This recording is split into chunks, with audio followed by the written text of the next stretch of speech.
Hello guys, good morning. Welcome back to my channel. So today's video guys, dahil may bahaw ako mga maninay, kahapon ko to na sinaing, hindi na ubo. So akong kilisan kay ako siyang tughungon mga maninay, yung parang champurado ba, pero hindi ko na siya lagyan ng tsokolate. So ano lang, tubig lang. Initin ko lang to siya. Tapos lagyan lang ng asin konti mamaya pagkatapos, para hindi po masayang ang mga bahaw natin na pagkain mga maninay, kasi huwag po natin sayangin yung mga pagkain. May mga ibang tao dyan na walang kinakain, nangihingi, namamalimos, hindi pa binibigyan. Yung iba naman nangangalkal ng basura para lang makakain, kaya huwag natin sayangin yung mga tira-tira nating pagkain hanggat makakain pa mga maninay. Ito naman, hindi naman to sira. So, kilisan lang na ako siya, tapos initon. Para makain ko ulit. Makain ko. Kasi sayang naman kung itatapon. Makain pa naman. Hindi pa siya sira. So, ako lang sinikilisan to para mabungkag siya. Hanggang lang yung dukot-dukot sa rice cooker.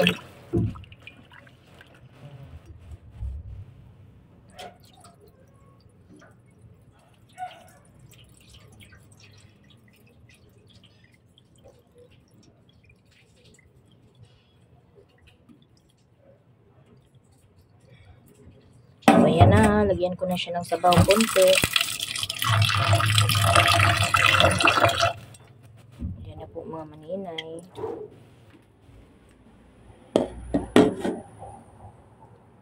Ayan mga maninay, kumukulo na yung aking ininit na kanin. So, pataod-tauran lang sa anak ko. Anak ko siya haunon. So, my ulam for today is nilagang okra at saka naglalaga lang ako nagigisa. Hindi ko ginigisa, nilalaga ko lang mga kamaninay para iwas cholesterol sa oil. So ito naman mga maninay yung almusal nako karon. So gitughong nga kanon bahaw o kamatis with alamang na konti dyan sa gilid para sausawan ko ng kamatis. So ayan na. So yummy. Yan po yung almusal ko ngayon. Kaya ko na maluto yung okra at saka cauliflower, kakain ako ng almusal. So alas 12 na nga pala mga kamaninay, update sa oras. Nakatulog kasi ako kanina, nagising ako alas 8, tapos nakatulog pala ako ulit, nagising ako alas 11.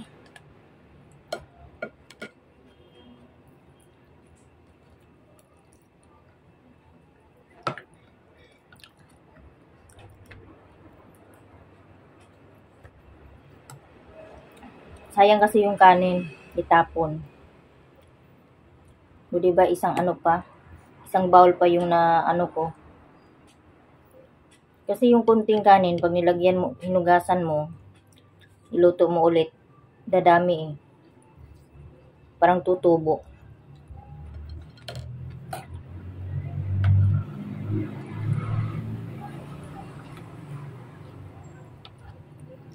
Pwede din gawin yung champurado.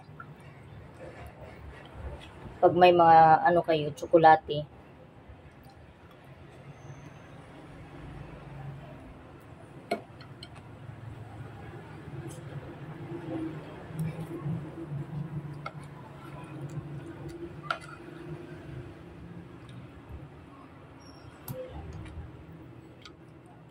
Buti lang naalala ko yung okra.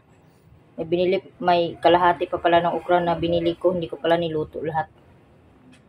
Buti na lang nakita ko.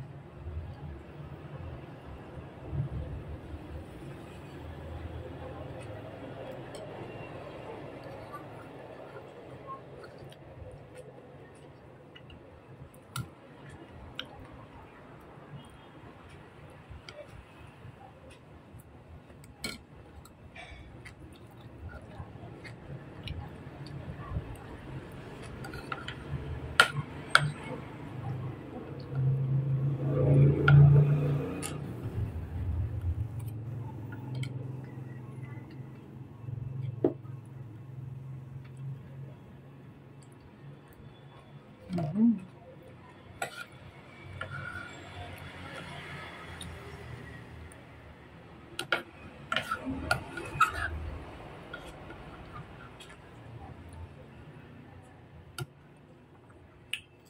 Sarap.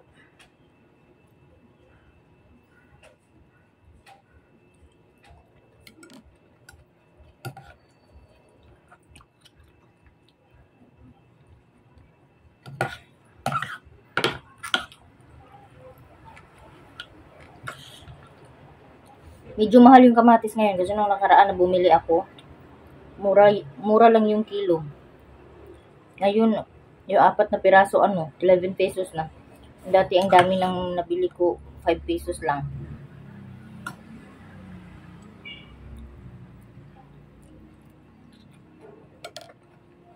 Ang ginagawa ko, bago mag alas 12, pag wala ng customer, pumupunta ako sa Kugon. Namimili ako ng mga gulay, kamatis, para pag uwi, diretso na. Pag out, diretso na. Kasi, kapag bumili ako ng, pagkatapos ng trabaho, mapapamahal yung pamasahe ko. At least, pag bumili ako ng maaga, makakasakay ako ng tri-cab na suki namin. Mura lang yun. Kasi marami kami ihahatid. Pag isa lang kasi, 30 pesos yung hatid. Or di kaya, pag habal-habal, 50 pesos. Tulad nung nakaraan, bumili ako. Pag out na, pagkatapos ng trabaho, yun, napamahal ako kasi wala na akong tri-cab na, wala na yung suki na tri-cab namin. Habal-habal yung sinakyan ko.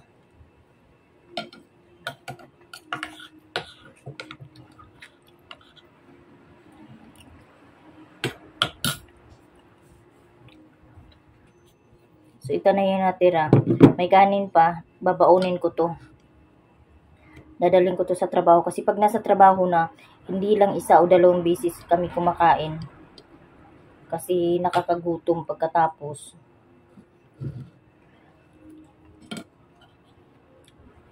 Lalo na pag hard yung guest.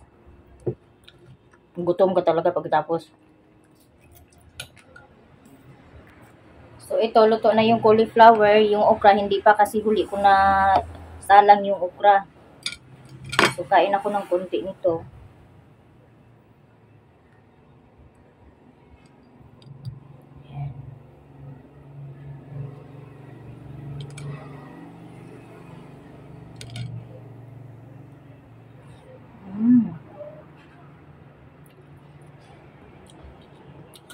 Sarap.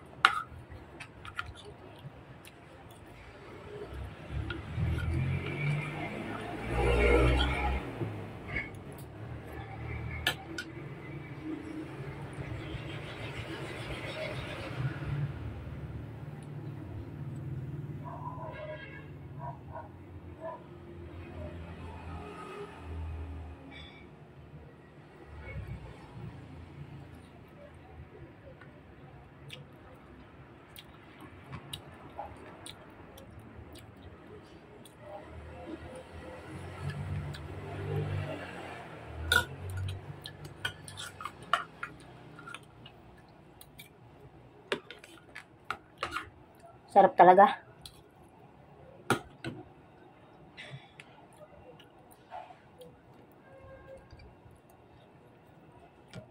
Papaanuhin ko lang to. Papalamigin ko lang. Kasi hindi yata kasya yung okra. Ay, kasya siguro. Kasya na siguro yung okra dito at saka koli. Tapos yung bigas ko nahugasan ko na, naalala ko, magsasaing. Magluluto pa pala ako nitong cauliflower, kaya hinayaan ko muna. Basa na yung bigas ko. Hinayaan ko muna. Tapos yung tinanggal ko na yung rice cooker sa sakit. Hayaan ko ng mga ilang minuto para maluto yung okra. Hindi na sayang sa kuryente. Maluto lang siya sa kainit.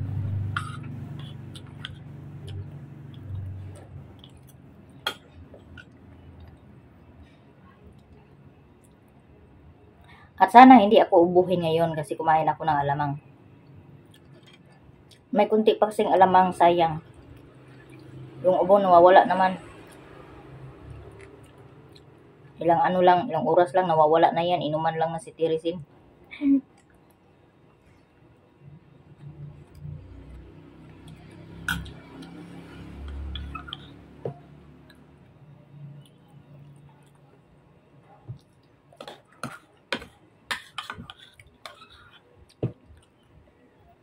May labahin pa pala ako dun sa baba. Yung 2 piraso na binabad ko. Kalimutan kong bumili ng Zonrox.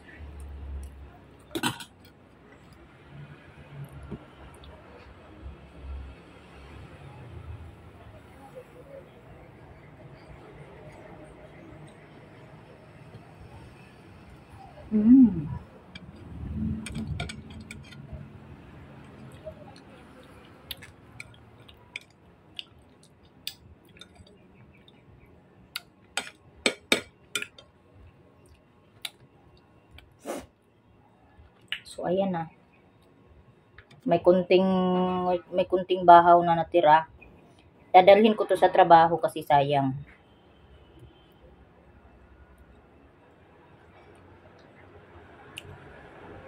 So tapos na po akong kumain mga maninay. So ngayon naman mga maninay, tapos ko na ring ihain yung aking okra. Andito na. So ito po yung ulam ko mamaya at may kasamang kamatis pa yan. Ito po. Ito po yung kasama niya, kamatis na fresh. So ayan po yung ulam ko mamaya. So dahil luto na yung sabaw, mayroong sabaw na nilaga kong okra at cauliflower, iinumin ko to mga maninay. Ito po ay ginagawa kong tubig. Iniinom ko po. So ayan. So ayan na.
Luto na yung aking kanin. Tanggalin ko na sa saksakan yung rice cooker. Ayan. So, ipasok ko na to sa kwarto mga mahinay. Thank you for watching, and to all my subscribers, maraming salamat sa inyong lahat sa walang sawang pagsuporta at panonood ng aking video. Hanggang sa muli po. Advance Merry Christmas everyone. Og shout out sa lahat ng aking mga subscribers. Thank you. God bless you. Tapos, maligo na.